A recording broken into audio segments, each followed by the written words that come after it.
आप जितना इन्वेस्ट करेंगे इस चीज़ में उतना ही आपको बैकअप मिलेगा। आप अगर एक लगाते हैं तो आप समझे 3 तो एटलीस्ट मिल जाता है आपको। लेकिन अगर आप फोस्टिंग करें तो आप इनसे 6-7 क्लच भी ले सकते हैं। जब क्वालिटी का बर्ड ब्रीड करवाते हैं ना, बायर्स खुद ही आपके पास लेने के लिए आ जाते हैं कि यार ये बर्ड है ना। मोस्टली ऐसा भी होता है कि आपने जस्ट एक रैंडमली छोटी सी पिक्चर अपलोड की है तो वहाँ से ही आपकी बुकिंग शुरू हो जाती है। अगर इसमें जितना बड़ा रिस्क है तो उतना बड़ा रिस्क भी आता है, आपको बेनिफिट्स भी उतने ज़्यादा हैं, लॉस होते हैं लेकिन कुछ ऐसा याद नहीं रहता है क्योंकि जब इनकम आ रही होती है तो फिर सब लॉसेस भूल जाता है इंसान। ब्रीड एक दफ़ा बर्ड की ब्रीड आ गई आपको वो प्रॉफिट दे के जाएगी, कभी भी आपको लॉस नहीं होगा। ब्रीड आनी चाहिए बस। 6-7 माह का एक्सपीरियंस है दैन वो 60% जो है ना बर्ड्स के अंदर इन्वेस्टमेंट करे।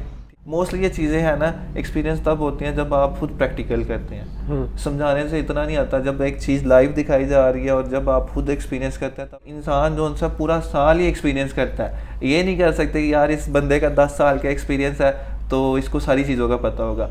10 साल बाद भी कुछ ना कुछ सीख रहा होता है।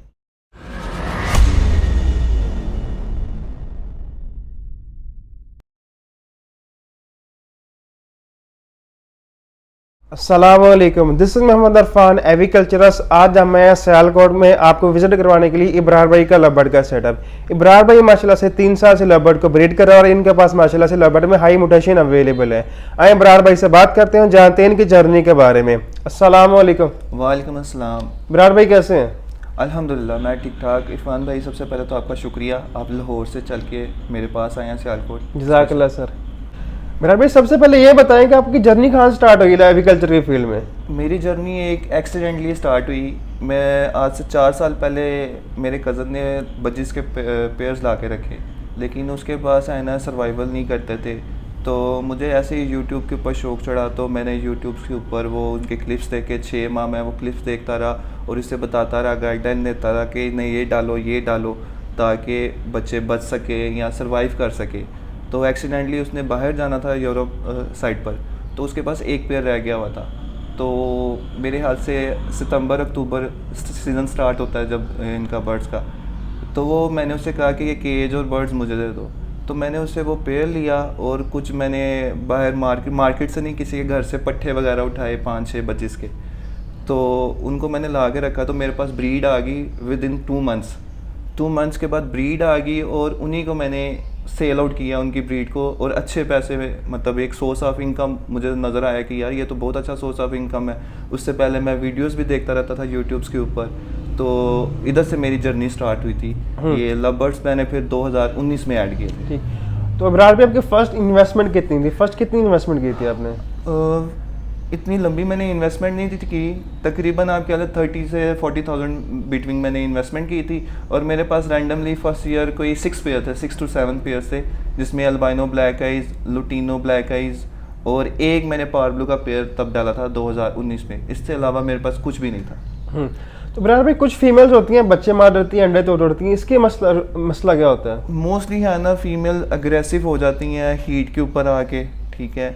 और कुछ फीमेल्स हैं ना इस वजह से भी अग्रेसिव होते हैं, बार बार उन्हें डिस्टर्ब करना, बार बार उनके बॉक्सेस खोलना, या उनके पास से कोई मतलब चूहा या कोई बिल्ली वगैरह इस तरह की चीज़ उनके पास से गुजर जाए तो इस वजह से भी वो बच्चे बाहर भी फेंक देती हैं। कुछ फीमेल्स बॉक्स से बाहर फेंक देती हैं और कुछ मार देती हैं, कुछ फीडिंग कराना छोड़ देती हैं।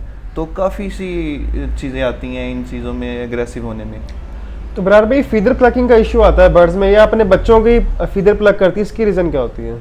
मेन रीज़न कोई नहीं है, लेकिन जिस बर्ड को भी ये आदत पड़ जाए ना तो ये ख़त्म नहीं होती। उस फीमेल आप जो मर्ज़ी यूज़ करवा लें, उसके विटामिन कैल्शियम जो चीज़ यूज़ करवा लें, इवन के एलोवेरा लोग कहते हैं कि उनके परों पे लगा दें तो फीदर प्लकिंग छोड़ देती हैं, लेकिन कुछ टाइम के लिए छोड़ देती हैं। आफ्टर 1 वीक या 10 डेज़ के बाद वो दोबारा रिपीट शुरू कर देती हैं। इसकी कोई मतलब आप क्या लो कि हैबिट को ख़त्म नहीं कर सकते, प्लकिंग की हैबिट को हम। इब्रार भाई एक पेयर फर्स्ट टाइम ब्रीड कर रहा है तो क्या इशू क्या करता है फर्स्ट टाइम वो? फर्स्ट टाइम में देखें अगर यंग पेयर है तो इनफर्टिलिटी का इशू आता है, प्रॉपर तरीके से क्रॉस नहीं करता मेल, फीमेल हीट पे आके एग ले कर देती है। कुछ फीमेल्स को एग बॉन्डिंग का भी इशू आ जाता है, मतलब काफ़ी सारी खसूसियात होती हैं। उसके बाद कम एज की अगर आपने फ़ीमेल ब्रीड पे लगा दिया, 8-9 माह की लगा दिया, तब भी आपको इशू आ सकता है। तो बेस्ट एज जो उनसे फ़ीमेल के लिए है वो तकरीबन 11 to 12 मंथ्स है। अगर इससे ज़्यादा हो जाए तो सबसे बेस्ट है। इसमें आपके पास फर्टिलिटी भी अच्छी आती है और चिक्स को जो उनसे रेज अप करती हैं फीमेल वो अच्छे वे से करती हैं। तो बराबर भाई कुछ फीमेल्स होती हैं वो जो अंडा ले करती हैं उसका एग शेल बहुत हार्ड होता है, इसकी रीज़न क्या हो सकती है और बच्चा हैच होने में बड़ी मुश्किल होती है उसे? मोस्टली ये कसूर हमारा होता है, हम उन्हें डबल डोज कैल्शियम यूज़ करवा रहे होते हैं, हम उन्हें जो उनसे एग शेल भी यूज़ करवाते हैं, कैल्शियम भी यूज़ करवा रहे होते हैं, मतलब हम कैल्शियम की डोज को बहुत ज़्यादा बढ़ा देते हैं जिसकी वजह से उनका एग शेल जो उनसा वो हार्ड हो जाता है और वो हैच होने में मसला करता है बच्चे का।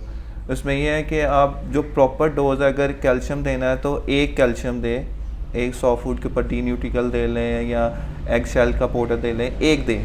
ये नहीं कि दो आप एग शेल भी डाल रहे हैं, डी न्यूट्रिकल भी डाल रहे हैं और भी 2-4 जो कैल्शियम आपने रखे हैं वो भी यूज़ करवा रहे हैं। तो बराबर भाई ये साल में कितनी क्लच करती हैं और क्लच में कितने इनके बच्चे आ रहे होते हैं? अगर नेचुरल वे से करें तो मोस्टली ये 3 क्लच लेती हैं फीमेल जो उनसे 3 क्लच ईजिली कर लेती हैं, लेकिन अगर आप फोस्टिंग करें तो आप इनसे 6-7 क्लच भी ले सकते हैं, लेकिन फोस्टिंग करना ज़्यादती हो जाती है फीमेल के साथ क्योंकि बहुत से इश्यूज फिर फीमेल में आ जाती हैं। लास्ट आफ्टर 4 क्लच के बाद उसके एग साइज़ छोटा हो जाता है, उसके अंदर से जो उनका बच्चा है वो वीक ग्रोथ करता है, एम्ब्रियो छोटा हो जाता है, तो काफ़ी इश्यूज आते हैं। तो आपके पास कौन कौन सी म्यूटेशन है बराबर भाई इस टाइम? अल्हम्दुलिल्लाह मैंने डिफरेंट म्यूटेशंस के ऊपर वर्क किया हुआ और डिफरेंट मैं उनमें फैक्टर्स डाल रहा हूँ। मैंने स्लेटी ओप्लाइन की वर्किंग कर रहा हूँ, स्लेटी पेल फेलो ओप्लाइन की कर रहा हूँ, स्लेटी डल्यूट ओप्लाइन की कर रहा हूँ, फिर उसके बाद डल्यूट पेल फेलो ओप्लाइन की वर्किंग पे लगाए हुए पेयर्स, डल्यूट ओप्लाइंस के हैं, पेल फेलो ओप्लाइंस के हैं, सिंपल ओप्लाइन में ब्लू 2 की वर्किंग कर रहा हूँ, मतलब डिफरेंट रैंडमली की हैं, लेकिन जो सी पैलेट पेल ये अभी तक ऐड नहीं किया। इंशाल्लाह फ्यूचर में देखेंगे इनका इंशाल्लाह। तो इब्रार भी अर्निंग कितनी कर सकते हैं लेबर्ड फार्मिंग से? ये आपके ऊपर डिपेंड करता है, आप जितना इन्वेस्ट करेंगे इस चीज़ में उतना ही आपको बैकअप मिलेगा। आप अगर एक लगाते हैं तो आप समझे 3 तो एटलीस्ट मिल जाता है आपको। 1000 लगाया 3000 आपको मिल जाएगा। इसी तरह आप मल्टीप्लाई कर ले, ये मिनिमम रेशियो में बता रहा हूँ। अगर आप वर्किंग करते हैं तो इससे कई गुना आप ज़्यादा अर्न कर सकते हैं। ये depend on earning, depend on pairs और डिपेंड ऑन वर्किंग करता है। तो इब्रार भी आपके मुताबिक बर्ड्स में या लव बर्ड्स में किन न्यूट्रिएंट्स की कमी होती है, डेफिशिएंसी होती है जिन्हें हमें पूरा करने की ज़रूरत होती है? मोस्टली जो उनसे विटामिन की ज़रूरत होती है अगर आप उनसे ज़्यादा ब्रीड ले रहे हैं। अगर आप क्लच ज़्यादा करते हैं फिर उनके विटामिन को बढ़ाना पड़ता है, कैल्शियम को बढ़ाना पड़ता है। अगर आप एक नेचुरल वे से ले रहे हैं तो फिर इतना ज़्यादा इशू नहीं आता, आप उनको रेगुलर डाइट के ऊपर भी ब्रीड करवा सकते हैं, तो मोस्टली फीमेल्स में इशू नहीं आता। अगर आपने उनसे ज़्यादा क्लचेस लेने हैं, 4 लेने हैं, 5 लेने हैं, फिर उसकी डाइट का स्पेशल ख्याल रखना पड़ता है। उन्हें आपको मतलब टाइम भी देना पड़ता है। एक क्लच ले लिया, थोड़ा सा टाइम दे, 20 दिन उसकी डाइट पूरी करें, फिर उसके बाद नेक्स्ट बॉक्स लगाएं। तो ये चीज़ें देखनी पड़ती हैं। तो बराबर फ्यूचर म्यूटेशन कौन सी आ रही है? फ्यूचर म्यूटेशन तो बहुत सारी आई हुई हैं। ये आपके ऊपर डिपेंड है कि आपको कौन सी चीज़ पसंद है। हमेशा वो चीज़ लगानी चाहिए जो आपको पसंद हो, हमेशा मार्केट को देख के नहीं करना चाहिए वर्क। अब मैंने मार्केट से हट के वर्किंग की हुई है क्योंकि मैं मार्केट के पीछे नहीं चलता, मैं अपना वे, अपना स्टेप खुद बनाता हूँ, ताकि मैंने अपने शौक़ के लिए वर्किंग कर रहा हूँ। ये देखिए बिज़नेस है एक, मैं ये नहीं कहता कि बिज़नेस नहीं है, बहुत ज़्यादा सोर्स ऑफ इनकम है ये, लेकिन आपको वर्किंग भी वो करनी चाहिए जो आपको अटैच हो, मतलब आपके दिल को लगे, जो आपको पसंद हो, उसमें आप काम करें। तो विराट भाई इस टाइम क्या इम्पोर्ट एक्सपोर्ट हो रही है? अगर आपके मुताबिक एक्सपोर्ट होगी तो किन बर्ड किस म्यूटेशन की एक्सपोर्ट ज़्यादा होगी?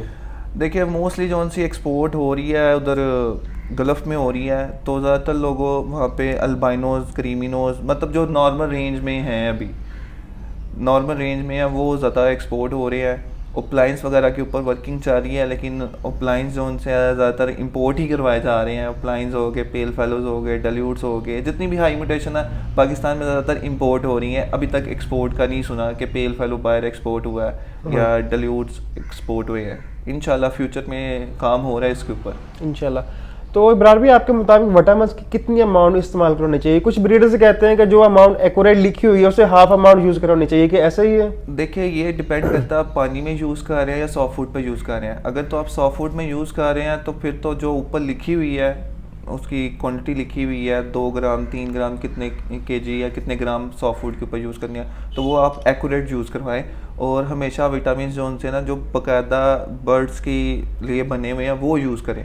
ये नहीं कि आप पोल्ट्री के जो सा विटामिन है वो यूज़ करवा रहे हैं। अगर आप पोल्ट्री के यूज़ करवा रहे हैं तो उनकी डोज एक चिकन के बराबर है, मतलब एक चिकन आप कह सकते हो कि 2 किलो का होता है वो, और जो सा बर्ड है ये हमारा 80 ग्राम या 90 ग्राम का है, तो उसको है ना 80 ग्राम की डोज चाहिए, उसकी आप क्वांटिटी को कम कर सकते हैं अगर आप पोल्ट्री का यूज़ करते हैं। लेकिन मैं सजेस्ट यही करूँगा कि आप जो से बर्ड्स के लिए बने हुए हैं विटामिन वो यूज़ करवाएं।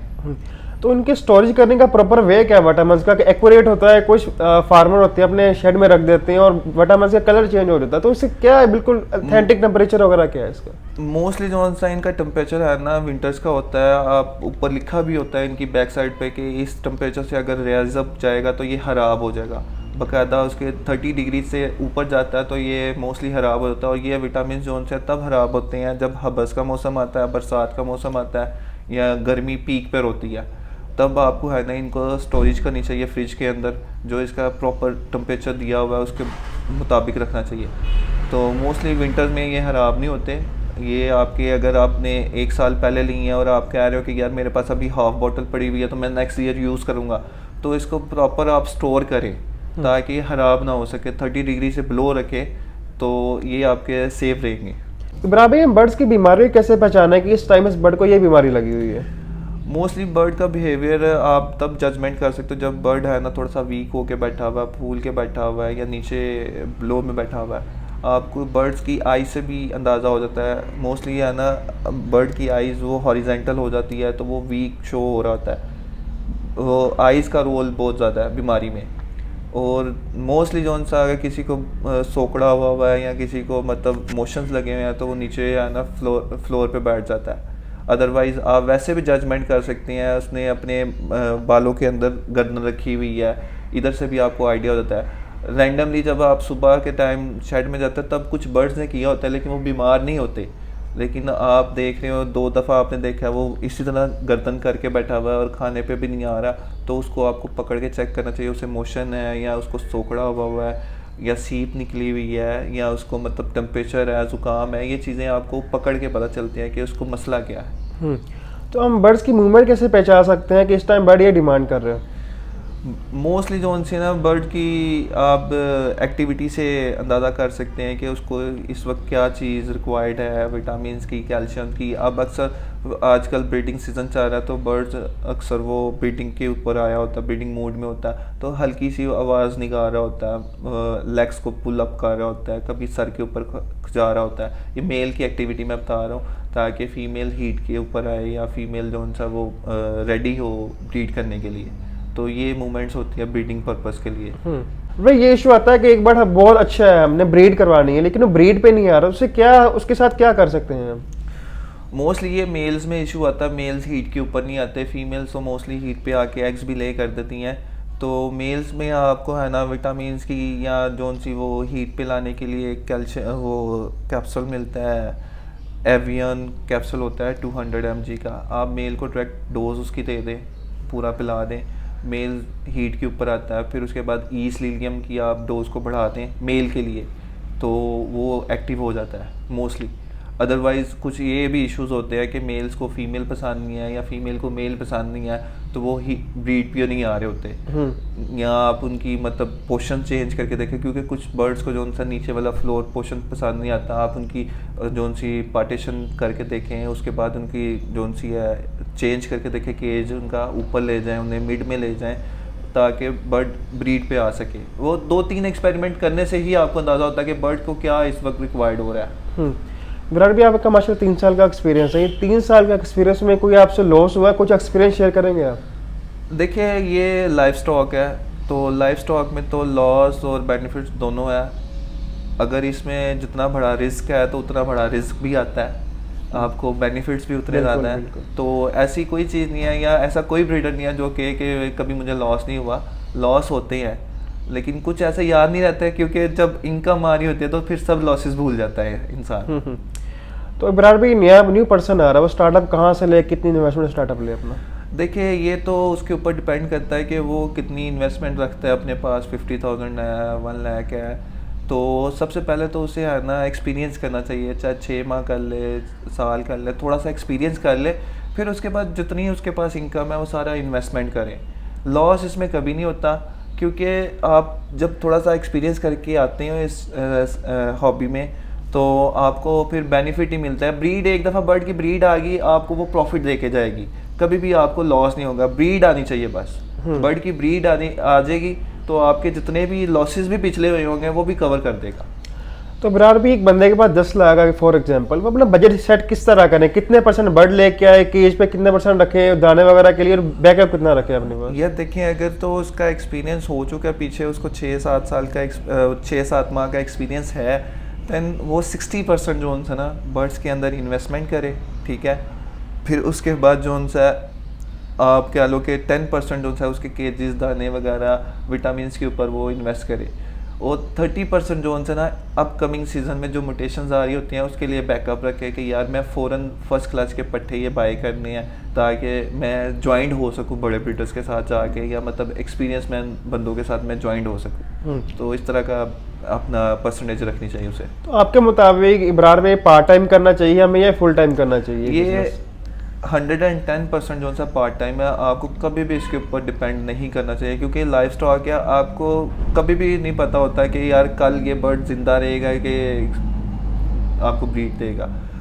तो उसके बाद है ना आपको सोर्स ऑफ इनकम अच्छी देता है, इसमें नो डाउट कि सोर्स ऑफ इनकम नहीं है, लेकिन आपको हमेशा इसे पार्ट टाइम ही रखना चाहिए।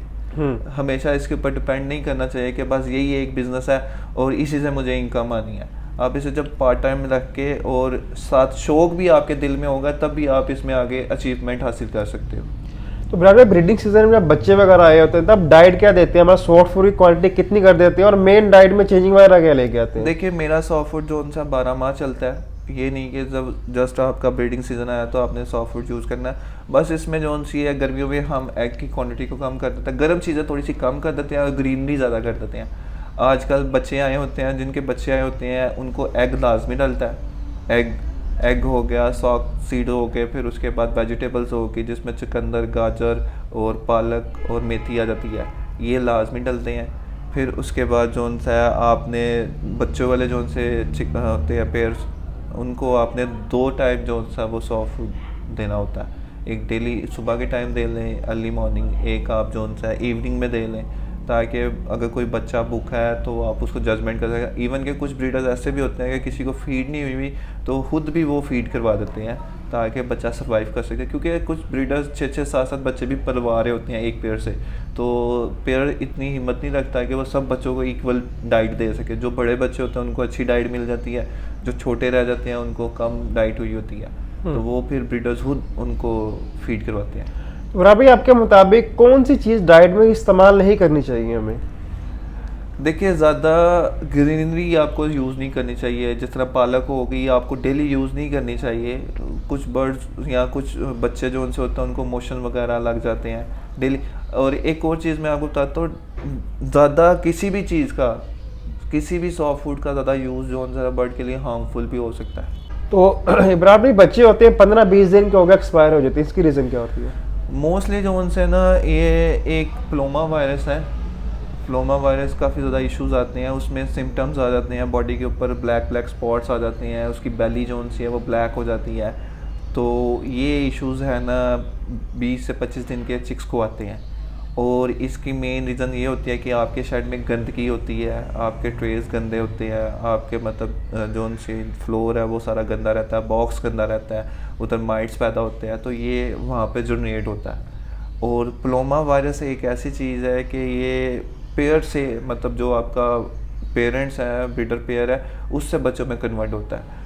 तो अगर उस पेयर के नीचे बच्चे हैं तो वो बच्चों को हैंड फीड पे ले लेना चाहिए या किसी और के नीचे शिफ्ट कर देना चाहिए, और उस पेयर को आपको रेस्ट देना चाहिए थ्रू आउट सीज़न, क्योंकि वो 6-7 माह तक सुना है कि इसके जो से सिम्टम्स हैं वो रहते हैं पेयर के अंदर, सुना है। तो अब मोस्टली जो 20 से 25 दिन के बच्चे एक्सपायर होते हैं, प्लोमा वायरस की वजह से ये इशू आया कि उसमें एक्सपायर होते हैं। मतलब कि पेरेंट्स के फीड करवाने की वजह से वो उसमें जेनेटिक्स कन्वर्ट होंगे, अगर नहीं जेनेटिक नहीं, वो वायरस कन्वर्ट हो रहा है, जो उनका प्लोमा वायरस हम कहते हैं ना, वो पेरेंट्स से फीड करवाने के थ्रू उसके अंदर जा रहा है। तो अगर तो उस पेड़ के नीचे बच्चे हैं, सिम्टम्स भी मैंने बता दिए हैं कि उसकी बॉडी ब्लैक हो जाती है, बेरी ब्लैक हो जाती है, अगर ये वाले सिम्टम्स हैं तो उस पेड़ के नीचे से बच्चों को उठा लें, आप खुद फीड करवा लें या किसी और पेड़ के नीचे शिफ्ट कर दें और उस पेड़ की ब्रीड भी रोक दें। तो अब्रार भाई, में कैसे पता लगेगा ये पेड़ कैरियर है पोलियोमा का? वो बच्चों के सिम्टम्स से आपको पता चल जाएगा। जो बच्चा एक्सपायर हुआ है उसके ऊपर सिम्टम्स आ जाएंगे। पहले पता नहीं लग सकता कि पहले नहीं, ये आप नहीं जजमेंट कर सकते कि क्योंकि वो एक्टिव पेयर रहता है, वो आम पेयर्स की तरह हैप्पी आपको फील नज़र आएगा, चचा आएगा, मतलब सब कुछ नॉर्मल होगा, उसमें कोई सिम्टम्स आपको बीमार हो के या झुक के इस तरह कुछ नज़र नहीं आएगा। और ये मोस्टली बच्चों में कन्वर्ट होता है। बड़े जोन से ना इसको आप कह लो कि अपेयर कर लेते हैं अपने आप को, मतलब इम्यून सिस्टम इनका इतना स्ट्रांग होता है कि वो अपने आप को कंट्रोल कर लेते हैं। बच्चों का इम्यून सिस्टम वीक होता है जिसकी वजह से वो एक्सपायर हो जाते हैं। तो बराबर भी हम एग ब्रेड देते हैं बर्ड्स को, तो उसमें ब्रेड कितनी हो और अंडे कितने हो? ये आप एक एग के साथ 2 ब्रेड्स के पीसेस यूज़ कर सकते हैं। कुछ लोग ब्रेड यूज़ करते हैं, कुछ आजकल जो सा वो एग एंड बिस्किट आया हुआ है, वो ड्राई मोस्टली जो सी ब्रेड हम यूज़ करते हैं ना, सॉफ्ट फूड को सुखाने के लिए यूज़ करते हैं कि जो सा गीलापन है उसमें वो ख़त्म हो जाए, वो सूख लें अपने आप को। तो बराबर भाई, एक ये मिथ तो नहीं है कि अगर देसी अंडा है या फार्मी अंडा है तो इसमें डिफरेंस वगैरह तो कुछ नहीं, कोई डिफरेंस नहीं होता। आपको बस प्रोटीन है, ये एग के अंदर प्रोटीन है, प्रोटीन को पूरा करना होता है जो उनसे चिक्स को वो इजीली राइज अप होने में आसानी होती है। तो प्रोटीन लेवल को बस हमने पूरा करना है। ज़रूरी नहीं है कि आप देसी यूज़ करें या फार्मी यूज़ करें। इवन के फार्मी ज़्यादा आप कह लो कि गर्म होता है, उसको ही इस तरह की चीज़ें दी होती हैं फार्मी मुर्गी को कि वो ज़्यादा गर्म उसके अंदर सिम्टम्स होते हैं। तो इब्रार भी, आप शॉर्ट फॉर्म में कौन सी चीज़ किस रेशियो में डाल रहे होते हैं? मतलब कि वेजिटेबल कितने डाल रहे हैं या जो लेग्यूम्स वगैरह कितने रेशियो में डाल रहे होते हैं? देखिए, ग्रामिंग नहीं की होती हमने, बस एक क्वांटिटी बनाई होती है कि अगर हम 1 किलो सॉफ्ट फूड बना रहे हैं तो उसमें 500 ग्राम जो सा भीगा दाना है, कोई उसमें फिर 2 अंडे डाल जाते हैं, बॉयल अंडे डाल जाते हैं, फिर उसके बाद वेजिटेबल जोन से है वो आपने एक लेवल क्वांटिटी बनाई होती है कि 50 ग्राम है, 60 ग्राम है, मतलब तोल के या ग्रामिंग करके नहीं हम डालते रैंडमली। बस वो एक क्रश की है, गाजर क्रश कर ली, चुकंदर क्रश कर लिया। समटाइम ये सारी चीज़ें एक दिन में मौजूद भी नहीं होती, आप एक चीज़ भी डाल सकते हैं। ज़रूरी नहीं है कि जो आपका एक टेबल बना हुआ है आप वो यूज़ करना है। अब मैं हूँ जो उनसा मैं सारी चीज़ें मिक्सअप करके डालता हूँ। कुछ लोग एग ब्रेड सुबह के टाइम सेपरेट डालते हैं और सॉक सीड जो उनसा वो दोपहर के टाइम सेपरेट डालते हैं, लेकिन मैं सॉक सीड, एग ब्रेड और मतलब सबको ज्वाइंट अप करके मैं सॉफ्ट फूड बनाता हूँ और वही सर्व करता हूँ। बराबर भी, मैं एक नया बर्ड लेके आ रहे हैं अपने शहर में, उसके एडजस्टमेंट कैसे करेंगे? और स्टार्टिंग में बड़ा डिस्टर्ब होता है बर्ड वो। देखिए, सबसे पहले अगर आप किसी के अननोन पर्सन से लेकर आ रही हैं या शिपमेंट का आपके पास वो बर्ड आया तो आपको क्वारंटाइन करना चाहिए। उसको कम से कम 1 माह क्वारंटाइन करना चाहिए, ताकि अगर उसके अंदर कोई सिम्टम्स है वायरस के, किसी भी तरह के वायरस के, तो वो आपके सामने ज़ाहिर हो जाए। अगर आप उसको डायरेक्ट ही अपने शेड में ले जाएंगे तो वो नुकसानदेह हो सकता है, इवन कि वो वायरस आपके बर्ड्स में भी कैरियर हो सकता है। तो सबसे पहले तो वो देखना होता है। फिर उसके बाद आप अपने शेड में लेकर आए, इंट्रोड्यूस करवाएं। और बर्ड्स 1-2 दिन तक थोड़ा सा डिस्टर्ब रहता है, आप उसे स्पार्क यूज़ करवा लें या डिस्प्रिन जोन्स या जोन सा उसका सिरप वो आप यूज़ करवा सकते हैं, तो कोई इशू नहीं आता। मोस्टली ये लव बर्ड्स ऐसा परिंदा है कि ये शरारती परिंदा इसको काउंट किया जाता है, तो ये एडजस्टमेंट हो जाती है इसकी, इजीली हो जाती है, कोई मसला नहीं होता। तो बराबर भी, बच्चों के साइन क्या होते हैं कि बच्चा बिल्कुल एक्यूरेट ग्रोथ कर रहा है? देखिए, जो प्रॉपर साइन हम लोग देखते हैं उसकी बुर से देखते हैं। जब 12 से 15 दिन का या 20 दिन का चिक होता है ना, तो उसकी बैक जो सी बुर होती है ना, वो बहुत घनी होती है। मतलब वो आप कह लो कि उसकी ऊपर बुर साथ साथ जुड़ी होगी। और कुछ बच्चे ऐसे होते हैं जिनके बैक बॉडी पे आप देखेंगे बुर बिल्कुल लाइट होती है, उनको प्रॉपर तरीके से फीड नहीं मिल रही होती, उनकी ग्रोथ स्लो हो रही होती है, वो आपको खुद अंदाज़ा होता है। मोस्टली ये चीज़ें हैं ना, एक्सपीरियंस तब होती हैं जब आप खुद प्रैक्टिकल करते हैं। समझाने से इतना नहीं आता, जब एक चीज़ लाइव दिखाई जा रही है और जब आप खुद एक्सपीरियंस करते हैं तब आपके नॉलेज में चीज़ें आती हैं। और इंसान जो उनसे पूरा साल ही एक्सपीरियंस करता है, ये नहीं कर सकते कि यार इस बंदे का 10 साल का एक्सपीरियंस है तो इसको सारी चीज़ों का पता होगा। 10 साल बाद भी कुछ ना कुछ सीख रहा होता है, डेली बेसिस पे कुछ ना कुछ चीज़ सीखी जाती है। इब्राहिम भाई, लव बर्ड का बच्चा कितनी देर में सेल्फ हो जाता है? मोस्टली जिक्स जो है ना 40 to 50 डेज़ के बिटवीन सेल्फ हो जाती हैं, लेकिन आपको कम से कम 2 माह तक है ना पेरेंट्स के साथ रखना चाहिए, जब तक आप उन्हें खाते पीते ना देख लें। जितनी देर तक आप पेरेंट्स के साथ उन्हें रखेंगे उतनी जो उनकी उनमें मोर्टालिटी की रेशियो कम हो जाती है। जी, तो इब्रार भाई, हम बच्चों को सेपरेट करते हैं एक सेपरेट केज में, तो क्या उस केज में सारे बच्चे सेल्फ एक ही एज के होने चाहिए, हमें एक दो बड़े एज के बच्चे छोड़ने चाहिए उसमें? सबसे पहले तो आपको सेल्फ चिक्स को एक छोटे केज में रखना चाहिए, बड़ी एवरी में नहीं छोड़ना चाहिए। आपकी 1.5 की या 2.5 की इतनी एवरी हो जिसमें आप इजीली वो चिक्स को छोड़ सके, और सेम एज के हमेशा छोड़ने चाहिए। ये नहीं कि एक 2 माह का एक 3 माह का चिक है और एक 2 माह का आप चिक छोड़े हैं, तो ऐसा कभी नहीं करना। एक साथ आप चिक्स को छोड़ें और सेम एज के छोड़ें, ताकि एक दूसरे के साथ वो फाइट ना कर सके, एक दूसरे के मतलब खाने ना दे। कुछ बड़े चिक्स होते हैं वो खाने नहीं देते छोटे बच्चों को, आप सॉफ्ट फूड डालते हैं, सबसे पहले हमला जो उनसे बड़े चिक्स करते हैं, फिर उसके बाद छोटे चिक्स की बारी आती है जब अगर थोड़ा बहुत बच जाता पीछे। तो ब्रार भी एक नया पर्सन बर्ड परचेज करने जा रहा, तो साइन क्या क्या देखें उसमें? सबसे पहले उसका साइज़ देखे, बर्ड की क्वालिटी देखे, बर्ड का हेड देखे, फिर उसके बाद उसका जो सा बर्ड को अपने हाथ में पकड़ के देखे कि वो उसको सोकड़ा तो नहीं हुआ, उसको मतलब कोई लेग खराब तो नहीं है, उसको मतलब लेग को जजमेंट करने के लिए अपनी फिंगर उसके ऊपर इस तरह रखे, उसको आइडिया हो जाएगा बर्ड का। उसके बाद उसकी वेंट देखें, उसकी रंप देखें, उसके फीदर्स देखे, उसके पर खोल के देखे, कोई मतलब खराबी तो नहीं है परों के अंदर। ये सारे साइन जब वो देख लेगा, जजमेंट कर लेगा। उसकी आइज़ देखे, मोस्ट इम्पॉर्टेंट चीज़, आइज़ में बहुत सारा मेन इशू जो उनसा लव बर्ड में आता है बीमारी का, वो आइज़ से शुरू होता है, और सबसे ज़्यादा मतलब जल्दी भी जो उनसी बीमारी आती है वो आइज़ की आती है लव बर्ड में, और किसी चीज़ का इशू नहीं है। आपका माशाल्लाह 3 साल का एक्सपीरियंस हो चुका है ब्रार भी, एंड पे क्या एडवाइस देना चाहेंगे आप?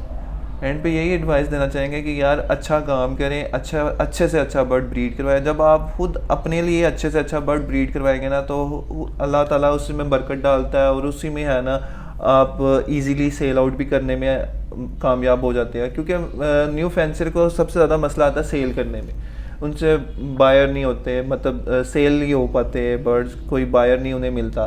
तो मोस्टली आप जब क्वालिटी का बर्ड ब्रीड करवाते हैं ना, बायर्स खुद ही आपके पास लेने के लिए आ जाते हैं कि यार ये बर्ड है ना। मोस्टली ऐसा भी होता है कि आपने जस्ट एक रैंडमली छोटी सी पिक्चर अपलोड की है, तो वहाँ से ही आपकी बुकिंग शुरू हो जाती है। तो अच्छा बर्ड ब्रीड करवाए, और अच्छा बर्ड हमेशा इजीली सेल आउट होता है। चलिए इमरान भाई, बहुत शुक्रिया सर, आपने टाइम दिया। आपका शुक्रिया, आप स्पेशल आए हैं यहाँ पे। जज़ाकल्लाह सर, बहुत इन्फॉर्मेशन आपने दी इस वीडियो में।